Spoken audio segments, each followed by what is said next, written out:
When subscribers get in touch with us, they often ask us whether we could do more on arranging. So we've done this third video on arranging music in lines, offering you tips, practical tips on what to be thinking about, how to approach starting writing music in lines.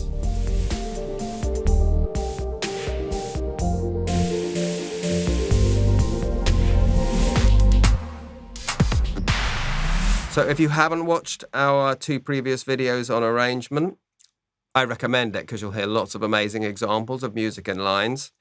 But this is more about offering you tips. And so you'll see that we've chapterized it. You can skip to particular things if you're particularly interested in one area. Write hummable, characteristic lines. What do I mean by that? Well, I mean that all your lines sound slightly different to each other. They've got a different shape. And the easiest way to make them have a shape is to hum them to yourself. For me, I'm a singer first, so if I can't sing it in terms of if this is not an easy line to sing, then I'm not going to write it for someone to sing. Okay, so let's just move across and imagine that you're writing a piece from scratch and you've just got this little piano tune which you're thinking is already good. Well, one of the things that I've noticed when I've been working with beginner composers just starting out writing music is that they start to think vertically, as we say. In other words, what do I need to stack up? And they do things like this. They go, oh yeah, what would go with that note? I could maybe add that note. Does that work? Yeah, that does. So what other note can I add? Does that note work? No, so I'd have to go for a different note. And that is one way of working, but perhaps a much better way of starting is to think horizontally. Think of what you can fill that gap in with by humming something.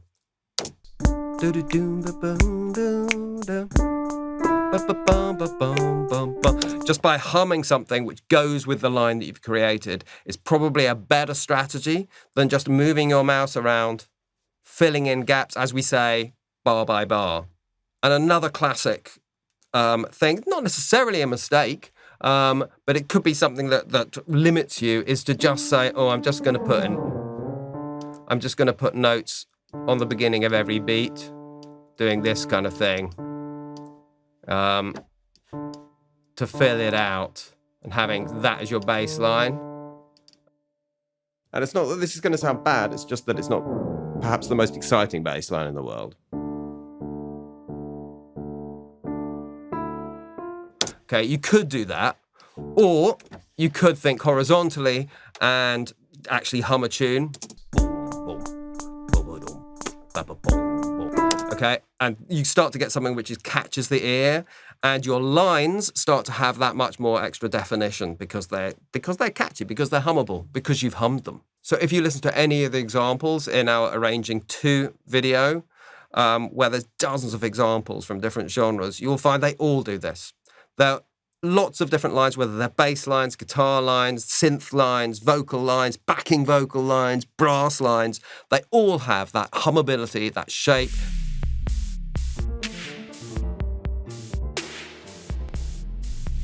So let's just look at some commercial examples. If I just visually show you, you can see each of these lines, the red one and the green one, are just really distinctive. You don't even need to hear them. You can just see that they've all got their own way. Each line that's not a very good example, but let's look at this one. Each line has got its own distinctive shape, which is different to what the other lines are doing. You can sort of just see it. And we'll look at both sides of this, creating lines with distinctive rhythms and creating lines with distinctive melodic curves. Let's look into this a little bit more deeply. We'll just take this one line. I'm just going to deal with a piano sound and play it with a little beat going on. This is that little one single line, which has got a distinctive shape, what I was talking about, a long note, then 4 short notes.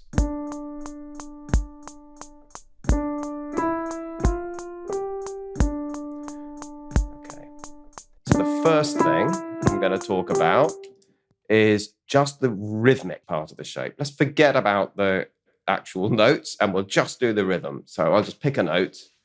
Da, I'm going to sing that note. and I'll try some things. So. Da, da, da, da. Ba, da, da, da. Da, da, da, da. Da, da, da. If I show them both there, you can see that they've both got different rhythmic shapes. And the two things I want to point out are they're busy at different times. This one is playing a long note when that one's playing a short note, and vice versa. But point number two, they've all got their own distinctive rhythmic pattern. This one has one long note and then four short notes. Ba, ba, ba, ba, ba, ba. And the top one has two short and two long. Da, da, da, da. But I could just as easily make, a more complicated rhythmic pattern, something like this. I'm going to get the beat going first. That often helps to get you in the mood for singing along.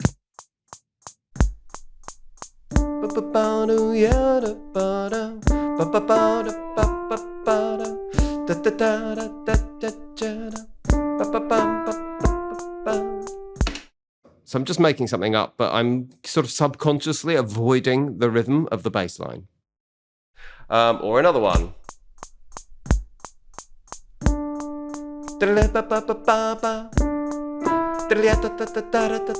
So there's three completely different shapes with different degrees of busyness, but they're all doing that same thing. They've got an element of repetition, of patterning in them. They're filling up the musical space at different points. The other thing I want to say is that I was always starting on a different part of the bar. So here, in this first measure, our main line always starts on the first beat of the bar. 1, 2, 3, 4. 1, 2, 3, 4. But where I'm singing, I'm always starting at a different part of the bar. 1, 2. That if you've got one which is on the bar, one which is not, playing on off beats or just starting somewhere else, automatically you get more distinction rhythmically. That was the rhythmic shape. What about the melodic shape?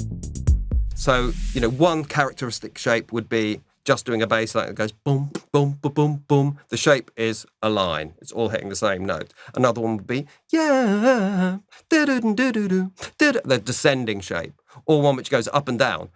A sort of wave shape.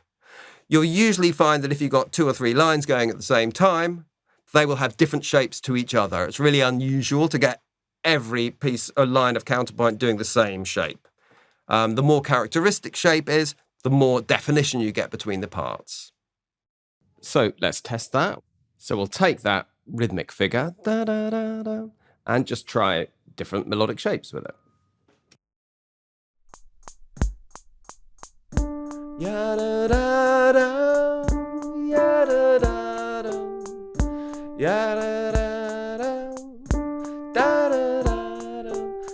Okay, let's put that in.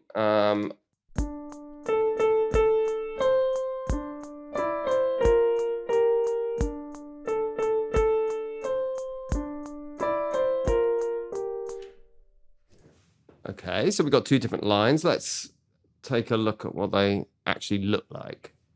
We'll see that they've got completely different shapes. Our little bass line that we recognized from earlier on, and this top line here has got this sort of curving shape. So each of the melodies has a different melodic contour, we'd call it. So that, can you see up and down, up and down? And one of the classic things in counterpoint or writing in lines that people talk about all the time is this thing of contrary motion. That's what they mean. This is going down when this is going up. It's where you get these sort of classic things that sound like... And you hear contrary motion all the time in all kinds of music. You also hear parallel motion, where things are moving in the same direction. There's certain intervals that you don't hear in certain genres, like in classical music. You don't tend to hear parallel fifths, but you do hear parallel fifths in jazz, for example. But anyway, it's all open to you, whether you have parallel motion or contrary motion. Entirely your call, but you can see that by having that contrary motion, I've got more distinction in the shape. And just like with the previous example of rhythm, I could be doing all kinds of different melodic shapes and melodic curves. Let's give it a go.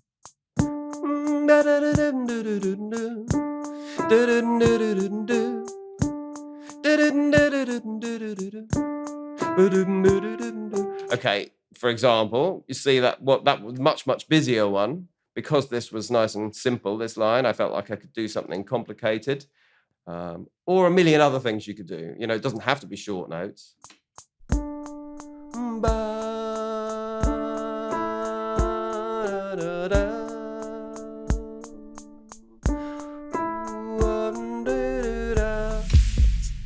We've got the melodic characteristics, we've got the rhythmic characteristics, we've also got the articulation characteristics that can really help define a part, which roughly means whether they're short or long notes, the kind of way, the way that the note is attacked, that kind of thing.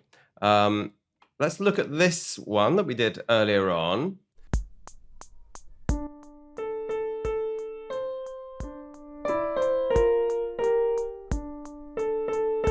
So I haven't really tried to do anything with articulations there. What would happen if I did? I could obviously play it in, but I'm just gonna make these notes really short. See what happens here.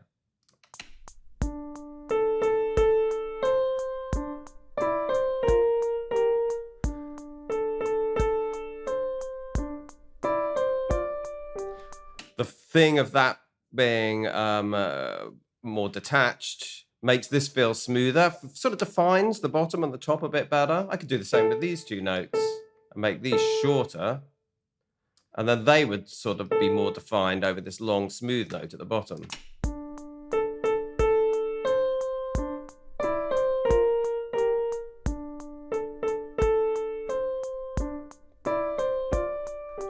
And you can look at this through any of the examples that we did in our second video or the track that I'm going to play at the end and see how articulations are all part of it.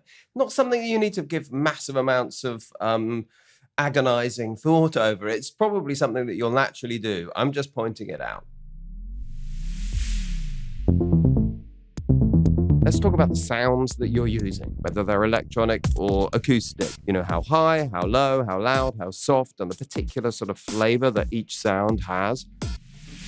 I think, so when it comes to writing for instruments, the biggest thing is just knowing the actual range of the instruments that you're writing for. And on top of that, every one of those instruments has such different frequencies. Some will have more harmonics, more overtones than others. And how will those play when you have two separate instruments playing the same part? If you want to create, different textures, like by having even just three horns, like a trumpet, trombone, and sax playing one unison line versus multiple saxophones playing that unison line, is going to create a completely different tone than it would by multiple instruments playing that same line. Or having multiple guitar parts playing the same line, or piano and guitar playing that. It's just going to create these different timbres and different textures. We've already covered a lot of this in our Arranging One video, but just to kind of state perhaps the obvious, or maybe not, is that obviously I could take the ranges of these tunes. I could make this one go down an octave, or why not down two? And this one up one. Maybe change the dynamics a bit, and I would have a completely different feel. Let's just make a sort of spooky version.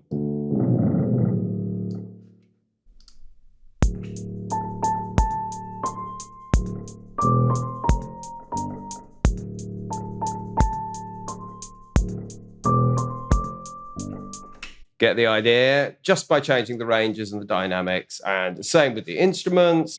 So this is what we get if we just play at completely different instruments. Here we go.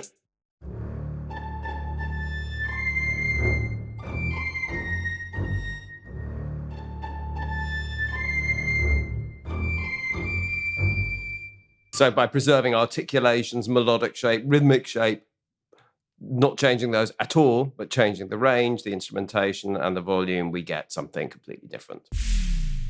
I think that's the big thing with instrumental arranging, is knowing the range of the instruments and knowing just what texture each thing brings, so that when you bring them together, you're very intentional about how they work together tonally. Start with 2 lines. So I asked Talila Alfonso, who's Grammy nominated for arranging, what she thought were the biggest tips. And this is what she said. Start with 2 lines. Even if the track you think is going to grow, start with 2 lines.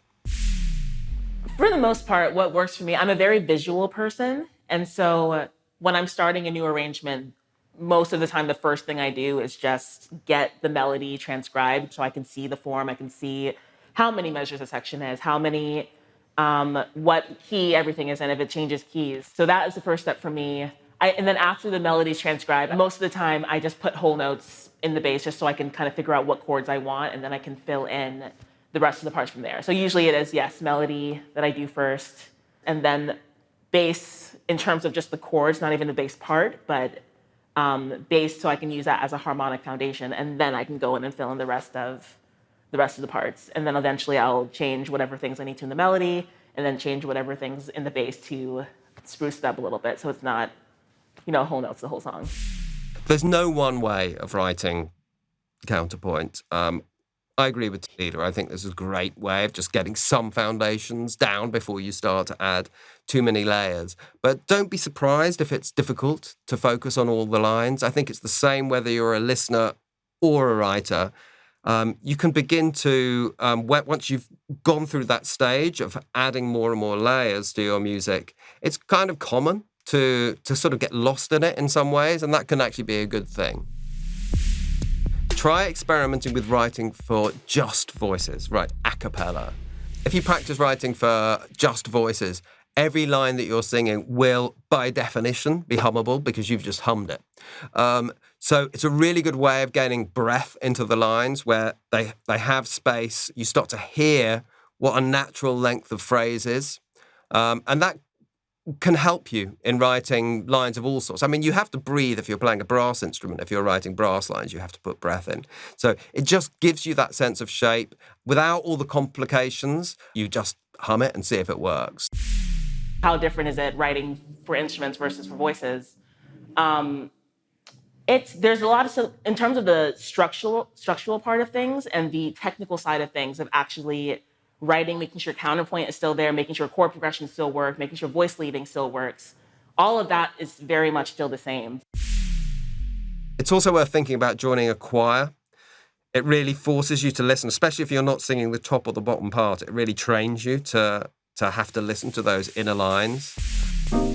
Balancing things that are complex with things that are simple. I've made a whole video on this, so I'm not going to go into massive amounts of detail on it, but I do want to point it out. It's absolutely critical for writing your own music in lines. One of the big things I learned from some of my mentors was the rule of 3 when it comes to a cappella arranging, of you have the melody and you have the bass line. Those are just independent parts, and then try not to write more than 3 rhythmically independent parts aside from that. You can, but sometimes, usually after 3, it gets a little busy. It sounds really busy and sounds really not great.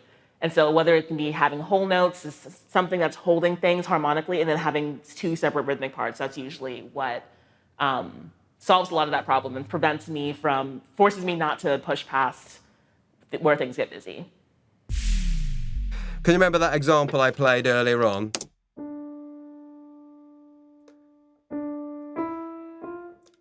That's a really, really famous line from a song that you will have heard. Beyonce singing the blue stuff. The red stuff is that little piano line that I played earlier on, the brass and the bass. So there's a lot to talk about here in this very short passage of music.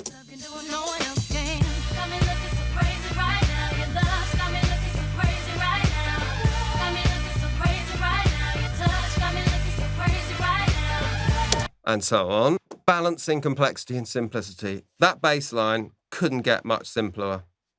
It's just going dong dong dong dong dong dong dong dong dong dong dong dong. Not much of a characteristic line. So remember earlier on I was saying, don't do that. You won't get a characteristic line. If you make your other parts complex enough, then you can make that sort of simple, undelineated, simple bass work. And what you've got is complexity elsewhere. You've got this line here, the brass, which is doing this quite complex little riff. Offbeat. Whilst the vocal is doing these very fast notes, but you're balancing complexity and simplicity, where the brass is playing the long notes, Beyonce is doing her fast notes. So you're not getting too much complexity at the same time. And although these are interlocking, you've got something simple just going, everything's all right in the bass. So that's why that works. Make sure all your parts agree with the chords. In the case of the Beyonce song, there's just 2 chords, B flat and G. Da da da da da da ba ba ba ba ba ba ba ba. Boom boom boom boom boom boom boom boom. All the 3 lines agree with those chords. You might actually find that if you write the chords down as you're creating an arrangement, it helps sort of keep you on track. You're really aware of those chords.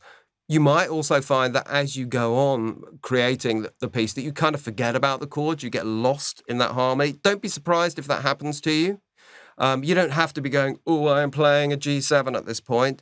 You might not be thinking consciously about that, especially if you've been working on the piece for a while. Majority of the time, I have no idea what it is that I actually put on paper. It's just like, oh, this, that works, cool. And then I write it down. And then looking at it, I mean, I can figure out what the chords are when I look at it horizontally and vertically, look at the chords note for note. But when I'm listening to it, I'm very much not aware of what is going on other than just how it feels and how different things work together. You might listen to some sort of pieces of music. Maybe they're very dense and they've got lots of lines and you're thinking, well, there's no chords there. Often there are. Let's listen to this example. Okay, so this example has got quite a lot going on. You might be tempted to think it's all lines, but no, there's chords underpinning it. So I'll just busk along and play some chords underneath. F minor, B flat minor. This is a diminished chord.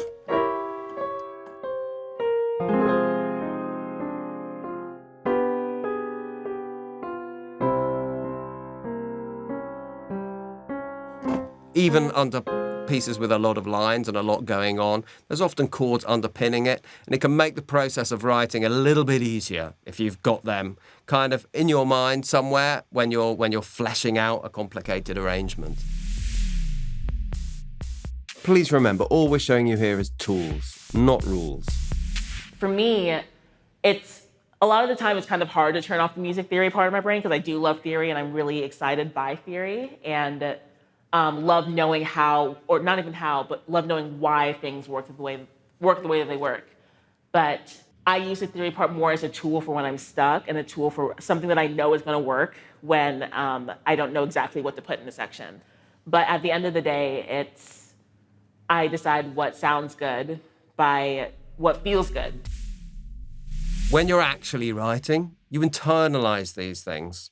You're not actually giving them as a rule. Oh, my line isn't moving in contrary motion, or my line isn't characteristic enough. I should change it. If it sounds good, it is good. I think it's a mixture of conscious thinking of I need to have this certain chord progression or this movement happening in these voices, but a lot of the time it's just what I feel in the moment. It's really easy to fall into the trap of this can only be written a certain way, or this chord progression has to go this way, or this has to voice lead this way. Like, it's really easy to have to follow the rules when writing and when arranging and composing. But I think some of my favorite music that I can think of are the ones who have no idea what they're even writing, like have no idea what these lines are other than the fact that they sound good to the ear, that they feel good, and it makes them as the artist feel something. Effects. I do just want to say this, technically it's a sort of production tip, but I just want to say that if you're using things like a delay effect, especially a delay effect, but maybe a reverb, a long reverb on one particular line of your arrangement, that sort of does become a line. If you've got something going, ba, ba, ba, ba, ba, that kind of echo, that becomes a part. That becomes part of your counterpoint. So you don't have to think about the effect as being sort of just decoration in your arrangement. They can be central to your arrangement, and you can think about them in exactly the same way as we've been thinking about other parts. Give them their definition, give them their part in the sonic space. Arrange your chords. Okay, this is just a little point. I just want to point out that if you are in that position of playing a sort of chordy, busky pattern and you're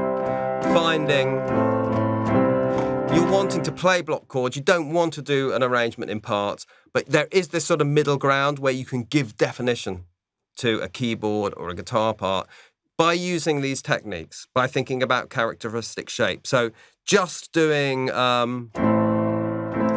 instead of just doing that, I could go.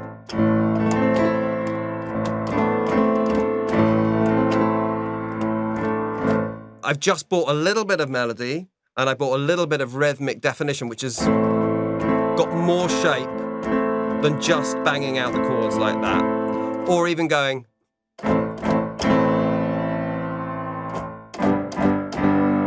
So by giving it, if you can't give it melodic shape, you can at least give it rhythmic shape, and you will find that your arrangement starts to work that much more cleanly with any lines that you've written, say your bass line or your vocal line.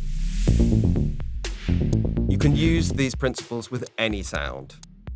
So just as you can use counterpoint rules to help your chord playing have more definition, you can do it with any sound. Any sound could be more organized or less organized. Listen to this example by Nas, where you've got these little high popping sounds taking up one corner of the real estate.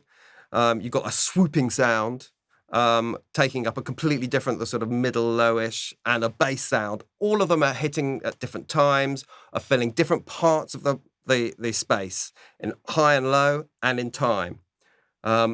I would call this a bit of counterpoint without any pitch notes. It's real. Boom, boom. It's real. Boom, boom. Oh, we back.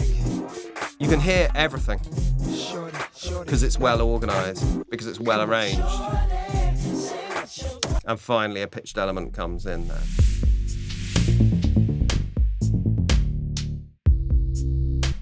I rarely go into arrangement knowing exactly what it is that I want to do. If it's been something that's been sitting on my plate for a while, I might have a melody or a counter melody in mind, or a specific part that I know I want in there somehow, some way. But everything is subject to change. I think the most important part of arranging is not to get married to any one idea, because a previous idea that you might have thrown off that could work in a different section of the song, So it's really important not to be stuck in one mindset, and just to be really flexible and really open with your writing. Music in lines, counterpoint. Once you start becoming aware of it, you start hearing it everywhere, and it is everywhere. You might find some arrangements are really dense and you need to listen to them a few times before you can work out how they're made. That's normal, that's okay. But I urge you to listen to some great music in lines. We've got playlists and we've got the previous videos for you to explore and learn.